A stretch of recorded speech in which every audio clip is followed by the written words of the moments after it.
BJP మాత్రం కాస్త అందుకు దృష్టి పెట్టినట్లే కనిపిస్తుంది. దక్షిణాది రాష్ట్రాలైన కేరళ, తమిళనాడు, కర్ణాటక, తెలంగాణ, ఆంధ్రప్రదేశ్ వంటి రాష్ట్ర ప్రాంతాల్లో అధికార తిష్ట వేయాలని ఎప్పటి నుంచో చూస్తుంది. కానీ అందుకు సరైన సమయం మాత్రం దొరకడం లేదు. బీహార్ ఎన్నికల్లో ఎన్డీఏ గెలుపు తర్వాత బీజేపీ పూర్తిగా ఫోకస్ను తెలంగాణ మీద పెట్టడానికి ప్రయత్నం చేస్తుంది. ముఖ్యంగా తెలంగాణలో తర్వాతి ఎన్నికల్లో తాము అధికారంలోకి రావాలని ప్రయత్నాలు చేస్తుంది. దానికి ఎలాంటి పొత్తులు లేకుండా, ఎవరితోనూ సంబంధం లేకుండా సింగిల్గానే సింహం రావాలి అన్నట్లుగా ముందుకు వెళ్తుంది. బీజేపీ ఇప్పటికే దీనికి సంబంధించిన అనేక స్కెచ్లు వేసుకోవడం, అటు నరేంద్ర మోదీ, అటు అమిత్ షా ద్వయం కూడా దీనిపై పూర్తిగా దృష్టి పెట్టడం అయిందట. తెలంగాణలో కనీసం వచ్చే ఎన్నికల్లో అయినా రాష్ట్రాన్ని తమ గుప్పెట్లో తీసుకోవాలని ప్రయత్నిస్తుంది. దీనికోసం ఇప్పటికే తీసుకోవాల్సిన నిర్ణయాలు ఉంటే తీసుకుంటుంది.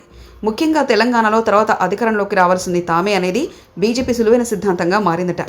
మొన్న బీహార్ ఎన్నికల ఫలితాల తర్వాత బీజేపీ దక్షిణాదిలో ఉన్న తెలుగు రాష్ట్రాలపై ఫోకస్ పెట్టనుంది. బీజేపీ తెలంగాణను తమ విజయానికి గేట్వేగా మార్చుకోవడానికి పార్టీ కేంద్ర నాయకత్వం నిర్ణయించినట్లు సమాచారం.